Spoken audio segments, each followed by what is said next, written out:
என்ன பேருமா? பவித்ரா. உங்களோட கூட யாருமா வந்திருக்காங்க? மட்டும்தான் சார் வந்திருக்கேன். அவங்க அப்பா ஃபாரின்ல இருக்காங்க சார். குழந்தையோட 2 கண்ணையும் செக் பண்ணி பார்த்தோமா, 2 கண்ணையும் டிஜிட்டல் ஒளி ரொம்ப பட்டிருக்குமா. அதனால அவங்களுக்கு ஃபோட்டோ ஸ்ட்ரெஸ்ஸுங்கிற ஒரு கம்ப்ளைண்ட் வந்திருக்குமா.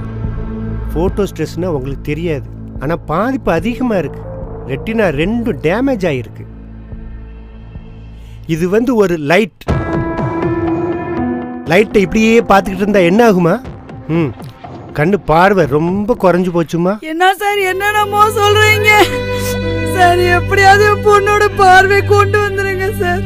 எவ்வளவு பணம் செலவானாலும் பரவாயில்ல சார். எவ்வளோ ஈஸியா சொல்லிட்டீங்கம்மா. ரூபாயை கொடுத்து சரி பண்ணிட முடியுமா?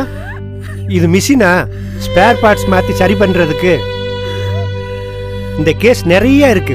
ஒரு நாளைக்கு 5 கேஸ் வந்துகிட்டு இருக்கு. ரெட்டினா டேமேஜ் ஆயிடுச்சுன்னா சரி கட்டுறது ரொம்ப கஷ்டமா. கண்ணோட பாதிப்பு பத்தி எத்தனை பத்திரிகையில வருது. இங்க பாருங்கம்மா, ரெட்டினா டேமேஜ் ஆயிருக்கு. அதை சரி கட்டுறதுக்கு எந்த கும்பனாலையும் முடியாது. உலகம் பூரா ரெட்டினா பாதிப்புக்கு ஆராய்ச்சி நடந்துகிட்டு இருக்கு. ஆனா தீர்வு இன்னும் வரல. வழக்கமான ட்ரீட்மெண்ட் தான் கொடுக்க முடியும். பாவை முழுமையா வர்றதும் வராததும் கடவுள் விட்ட வழி.